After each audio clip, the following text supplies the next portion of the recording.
You going to mug me? Am I going to mug you? Is that gorgeous or what, eh? And I believe I can run a decent marathon. Download Veely now.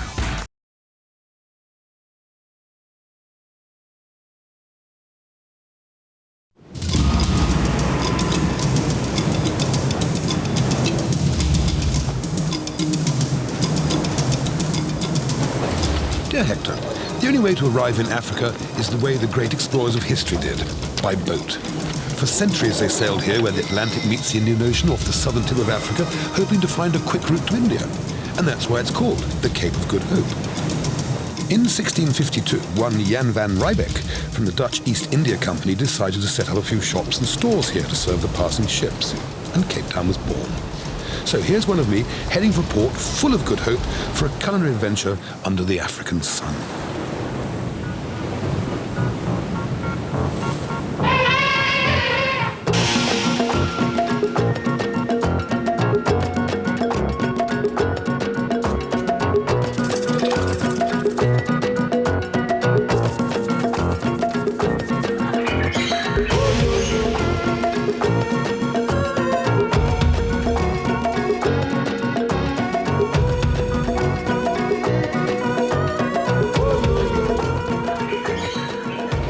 Nothing quite like making life really difficult for yourself on an ocean-going yacht, probably, I don't know, coming from Rio de Janeiro to Cape Town or wherever we are, I've got no idea. So instead of opening a tin of corned beef and a tin of baked beans, heating it up, I thought I'd open a bottle of champagne and cheer myself up.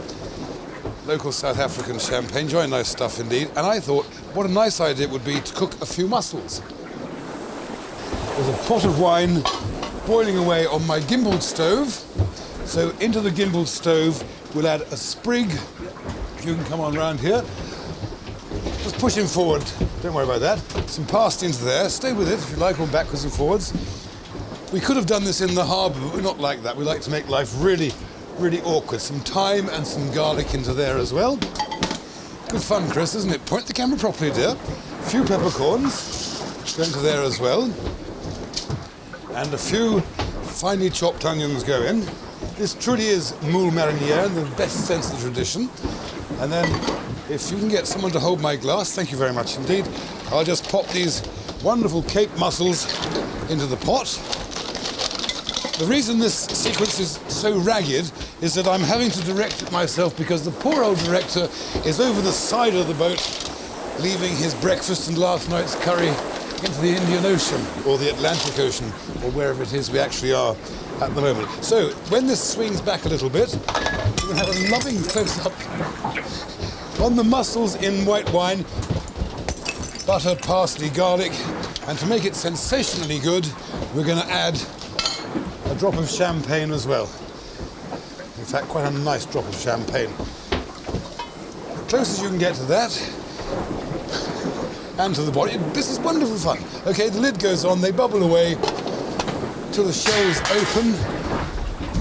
And because my glass is crashed in this gale and broken, I'm going to drink out of the bottle. It's fun, isn't it? It's got to be one of the most famous landmarks for sailors anywhere in the world, Table Mountain. But I bet you that very few of those ancient mariners had the benefit of a fine dish of moule marinière to warm the cockles of their hearts after a long voyage. Certainly, this lot seemed to enjoy it really well. A good sign, I must say. South Africans obviously like their food. So, South Africa was fast approaching dead ahead. Since those early Dutch settlers, Cape Town has developed into a huge cosmopolitan city.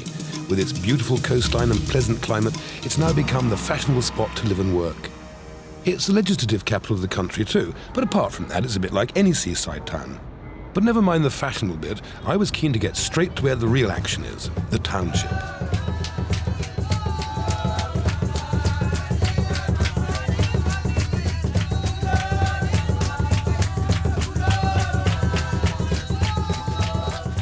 Townships like this one at Khayelitsha, on the outskirts of Cape Town, exist all over South Africa. No one knows how many people live in these places. It's impossible to carry out a census, but it runs into many, many millions of Africans. They come here from country areas looking for work, but unemployment is high and most of them end up scraping a living as best they can. Their homes are built of anything that comes to hand: corrugated iron, bits of old cardboard and sacking. But somehow they survive, and there's a great sense of community. It's part of the South African dream that all this will improve and everyone will get a better place to live. But that's not going to happen overnight, and in the meantime, everyone tries to make the best of life and has high hopes for the future for the next generation. For the men in Khayelitsha, like so many men elsewhere, life centres around the pub, or as they call it here, the shebeen. So, welcome to 707, which is a really cool spot here in the township, one of the biggest townships, by the way, and its English name is New Home, so welcome to New Home. Anyway, my latest chums here didn't feel like going to work today, they didn't have much to do anyway, and they also said they have never seen a man cook before, so they're here out of sheer curiosity and for a few beers. Anyway, they like things like pork and greens, so I got some pork, and some vegetables, some onions, some spices, and a load of greens. These are from chard, or blet, as they're called, sometimes. And also, by the way, sorry, Chris, I got little stalks to go with it as well. So put into my wonderful wok machine, put a load of oil, and the first thing we're going to do is fry the pork.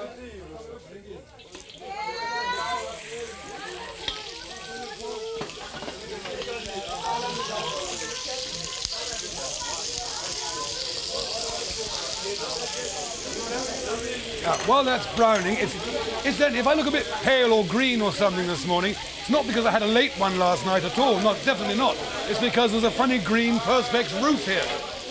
As the pork begins to take some colour, we'll add these big pieces of onion.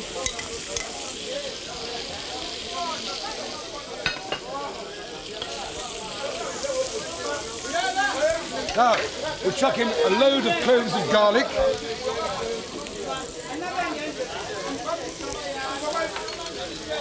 And some whole peppercorns, and some coriander seeds, cloves, and some cinnamon.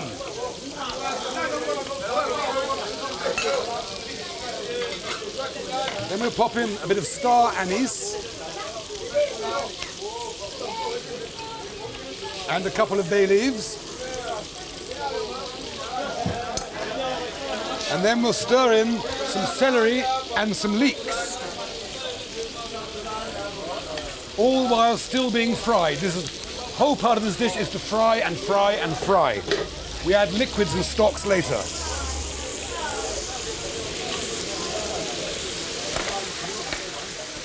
That all goes into there.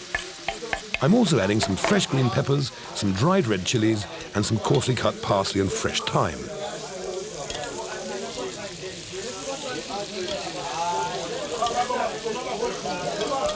Then we add a load of masala, red masala powder.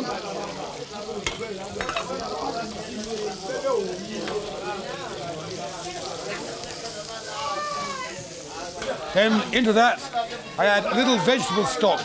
These vegetables here, which are going to go in at the very end, I've already part-boiled just to cut down the cooking time, so the juice I cook them in makes excellent stock for the pork.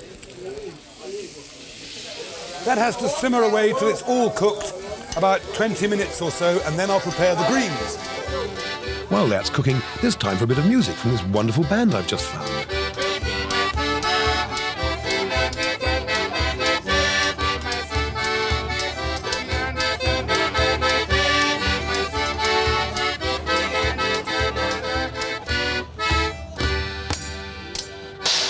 So I've added the carrots and the turnips, and now the squash and the parsnips go in.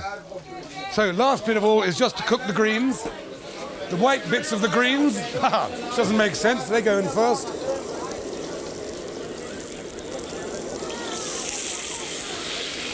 That's a small problem.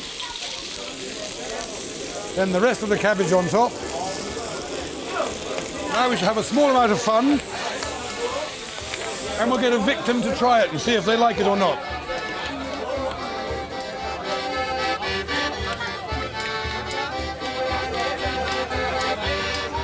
It's always a bit nerve-wracking serving up new dishes to new chums. I'm never quite sure if my sort of cooking is going to appeal to different palates, but these chaps got stuck into it and seemed to really enjoy it. Pity though I couldn't get a verdict from their wives, but this shebeen is for men only, and they're not allowed in.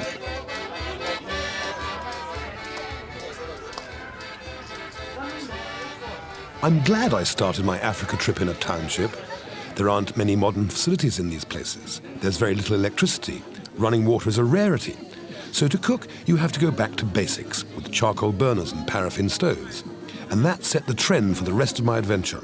If I'm going to cook the local food, I'll do it the local way, without all the fancy kitchen gadgets I have at home. I wanted to follow in the footsteps of another great explorer, Livingston, who was the first white man to set eyes on the magnificent Victoria Falls. Happily, nowadays, there are luxury hotels for the intrepid explorer to stay in.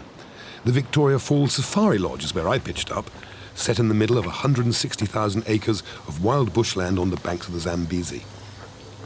I've always wondered how these wildlife programs are made, and I imagined the poor crew camped out in the bush for days on end.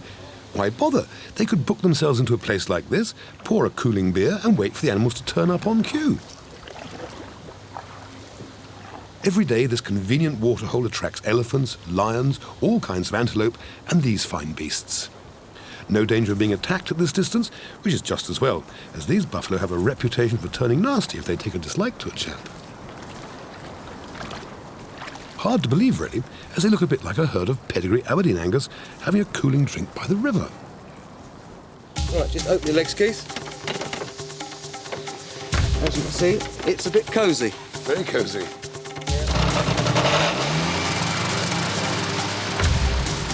Before I left England, I told my new director, Mike, I do not like heights. So, what's the first thing he suggests? A microlight flight over the Victoria Falls. Livingston looked at the falls and declared, on sights as beautiful as this, angels in their flight must have gazed. So they call this the Flight of Angels. But as far as I'm concerned, angels means heaven, and this looked like a quick way of getting there way before my time.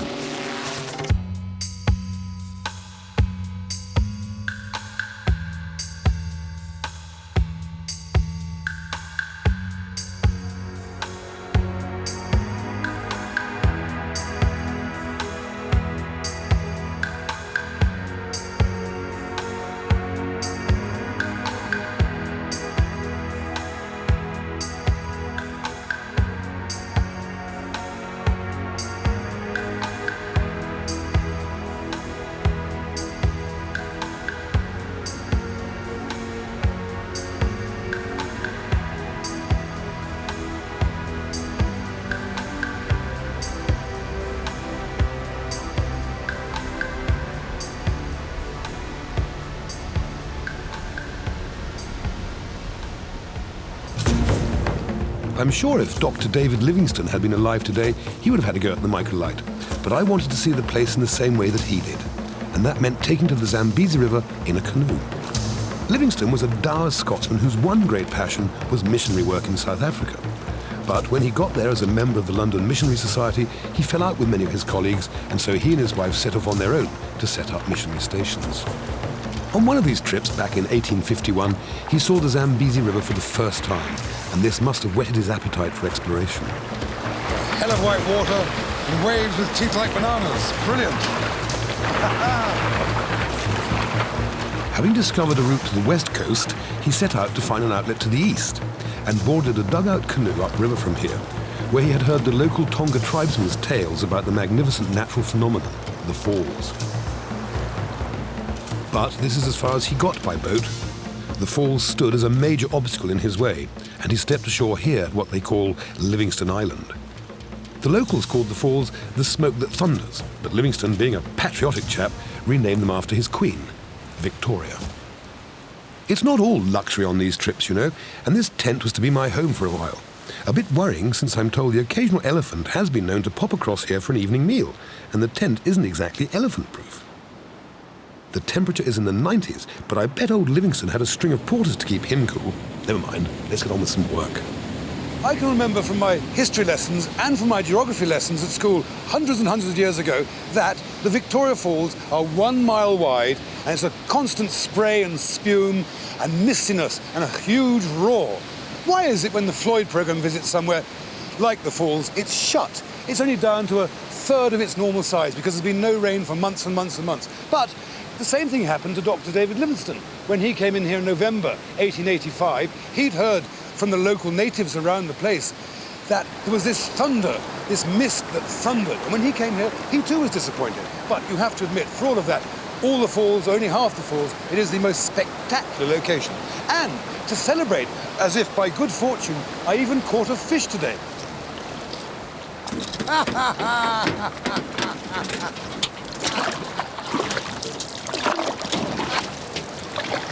I'm going to cook it very, very simply, in fact, just in butter. And then back, sorry, Chris, I didn't say go down there. Thank you. It's not the fish that you need to learn how to cook, it's the way they cook cabbage around here, or rape greens, or any kind of spinachy kind of thing. They put a little bit of butter into their pot, and they add a load of tomato, a little bit of garlic, like so, and they stir it around. Just let that sweat down for a second. Chris, I need to chop an onion here. It's a long time since I've chopped an onion, but never mind. There we are. Right, back onto the pot. That goes in there. Of course. This business of cooking without water, I mistakenly thought for a moment in my naivety that they were very health conscious here. But that, of course, isn't the point. Water is at a premium, so if you can cook things without it, it's very logical, isn't it? Right, the next thing is these lovely greens, finely chopped, stalks and all, everything that's in there, nothing here is wasted. This goes into the pot. A lot of it will blow away into the Victoria Falls, but it doesn't really matter. That goes into the pot, like so. We pass that to a willing assistant who's standing over there, thank you. And we just give that a stir round. Like that, and we put the lid tightly on. Okay, look at these super pots, aren't they great? Everything is used here. You're looking at that, Chris, this pot, thank you. It's just an old oil drum, or a little paint tin, punched with holes, little lid put in the middle, and it's a terrific cooker. Okay, that goes in there. We'll melt some butter into there, and we'll flop our little fillet of fish in. And even though we're on top of the Victoria Falls, we'll still add a little salt and pepper, as we should. This is tiger fish, by the way. Indigenous to the Zambezi. Back up to me, please, Chris. I'm giving you a fishing lesson. Tiger fish are absolutely amazing things, beautifully coloured. They fight like hell, and they've got jaws that clamp down like that. In fact, my manager, Stan, the other day caught one, and he lost it. He was fishing with a plug about that big, and the teeth went right through it. And the cheeky little buggers, they just hold it in their mouth, leading the hooks out to one side. When they've had enough sport, they go, clip, damn fish is gone. Anyway, I did manage to hook one this morning. Good to see that Chris, my new cameraman, is getting these lovely big fat close-ups. Shame he's a vegetarian, though. Now, if you have a general gaze at the falls for a moment or two, I'll just see how this cabbage is getting on. I'll add a little bit of garlic. So it's garlic, rape greens, or turnip tops, or pumpkin leaves, or spring cabbage, any kind of green that you like. And we'll add a little bit of pepper and salt. That's the salt. This is the classic way to do a Meunier sauce. Freshly melted butter with a little lemon juice and parsley. Slightly browned at the edges to give it that nutty flavour. Is then poured over the fish, like that, which is absolutely splendid. And then, as your excellent vegetable, let's wipe this nice and clean so it looks smart. And some splendid rape greens, tomato, and garlic. And this we shall call Tiger Fish Victoria Falls. Clichés, clichés, clichés. What do you expect? This place, Hector, reminds me of that camping trip we went on. Do you remember? And it's really good to get back to nature and experience life without all those modern conveniences. Well, Livingston Island's a bit like that campsite, only a lot warmer. Let's take a trip to Victoria. This time we'll look at the falls.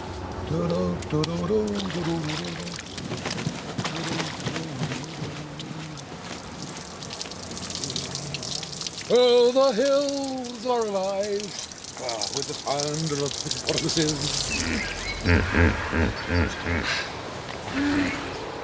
And the end of my first day in the bush. Where else can you do your ablutions with a view like this? The last elephants I saw in the bathroom were pink ones. This is absolutely the real thing. I'm going to enjoy Africa.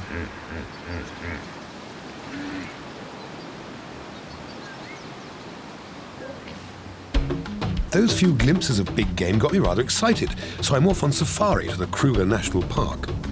It's about the size of Wales and is full of animals. The best way to cover all these vast distances is by plane. They use them like cars over here. Mind you, this chap doesn't look old enough to drive. Having cleared the landing strip of any marauding beasts, the intrepid traveller is whisked straight into the bush and back into a time when the whole of Africa was a giant game park. Not so very long ago, the only people to travel into the bush were big game hunters paying thousands of pounds to shoot the animals. Today's visitors just want to shoot them with cameras, not guns. And to get them close to the game, they need experienced rangers like my latest chum, John. I was brought up on all those Armand and Michaela Dennis programs, where rhinos always ended up charging the camera car. But several generations of tourism and mass exploration has meant the animals are all used to us, even a bit blasé about the whole thing.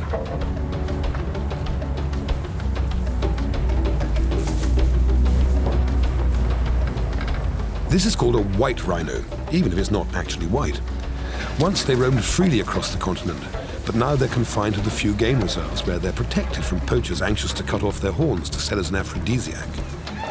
The rhino prefers to use its horn for digging up bulbs, grass and other vegetation which provides it with a square meal. There are only about 4,000 of them left in South Africa now, which is why conservation is so important. The strange thing about these safari trips is that after a short while you forget that these are really wild animals. It's a bit like being in a big zoo with no bars.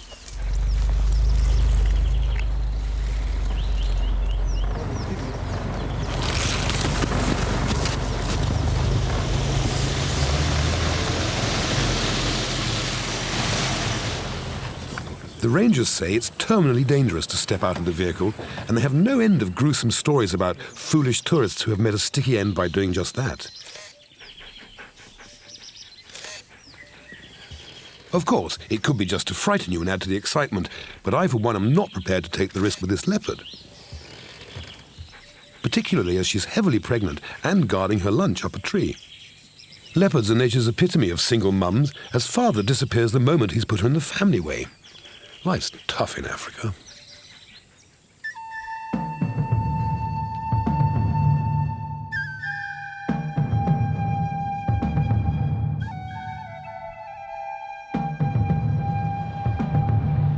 Running down the spine of South Africa are the Drakensberg Mountains, which tower up to 3,000 meters. This area is a playground for mountaineers, walkers, and general lovers of the great outdoors. Long ago, the Bushmen lived a happy Stone Age existence in these mountains, but they all fell prey to the advance of the new breed of settlers. One thing the settlers brought with them was a new industry, and that's what I'm off to see now. Struthio camillus, if you want to be scientific about it. Or ostrich to you and me. Ostrich farming has been going on in the Klein Karoo area for well over 100 years, and today there are approximately 300,000 of these strange-looking birds scurrying around the veldt. Originally they came from the Middle East, but ostriches are now extinct in that part of the world and nearly all of them are living here. They're the largest and strongest of all living birds, and as far as the farmer is concerned, they are big business.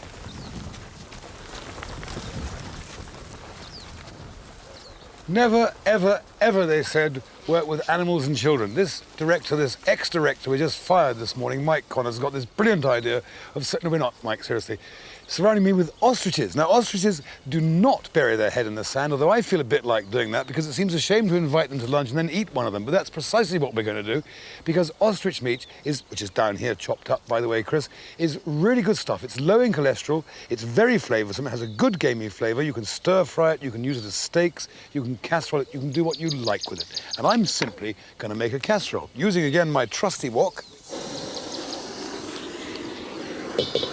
Onto the mighty burner there, which is really good. Ostriches are a really intensive crop because you can have the feathers for decoration, you can make jewellery from the shells from these things, you can use them as containers for your ingredients, and of course, when you ask for half a dozen best free-range eggs, it takes on a whole different meaning here in South Africa, because these contain the equivalent of 24 chicken's eggs. Anyway, enough of all of that. We've got some oil in there, we'll whack that right up.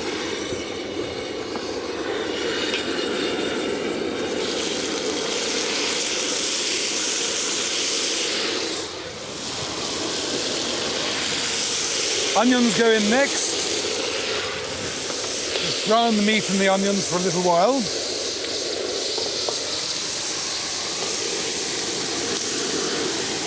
Excuse me, can I have a little drop of wine? This is called Ostrich Wine. It's got your photo on the front. We'll have a glass of that while that's browning.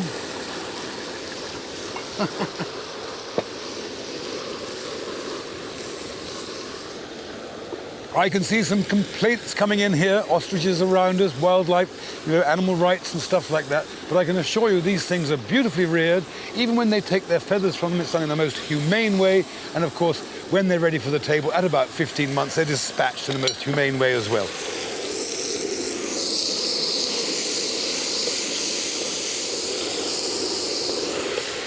We'll pop in some carrots and some little bits of bacon, because this meat is quite fat-less, so some nice pieces of fatty bacon really help with the flavour. Now, this stuff, which is like the rocket fuel of the 50s, is the local schnapps. And of course, they're very keen on that down here, and it's the perfect way to season the meat and flame it off before you add the... Oh, my goodness me. Hold on. We might all take off if we're not careful here. So you put a load of that in and stand back, Chris, because it's going to go up like nobody's business. I hope.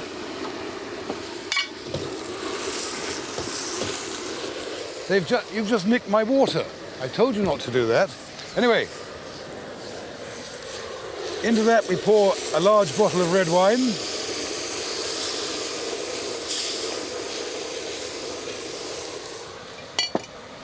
A dollop of tomato puree.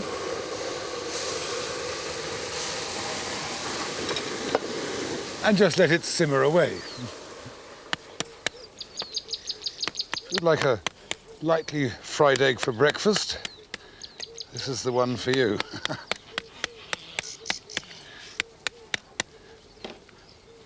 Quite a tricky operation. There's quite a big membrane just inside there. Of course, it looks as though I've committed the fatal error and already broken the yolk, but never mind. There's always a first time for everything. One egg. I think I do some daft things on this program, This is really ridiculous. Trying to cook an ostrich egg in the middle of a field, deep in darkest, wonderful South Africa, where the wine flows happily and the smiles are frequent. But this is total madness. I can't bring myself to cook that thing, and I'm jolly well not going to, so there, I'm going to have a drink instead. Now is the time to add a few mushrooms into my ostrich au vin and a wonderful boerewurst, which is made from ground pork, ostrich and speck, and that just sits on the top and poaches in there for another, 15 or 20 minutes or so. And then we'll have a really splendid, very warming kind of a dish for a winter's day, although in fact it's about 90 degrees. Lid back on. Ostriches have all come to have a snack.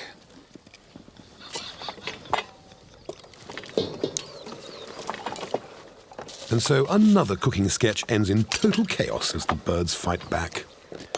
My farmer chum Alex tells me that ostriches need to eat strange things like rocks, pebbles, spoons and wine bottles to help their digestion. Somehow, dear Hector, I can't help feeling that chicken farming would be a safer way of earning a living. As for the camera crew, they were unimpressed, and having traced away the birds, they turned that egg into a huge, delicious, massive omelette.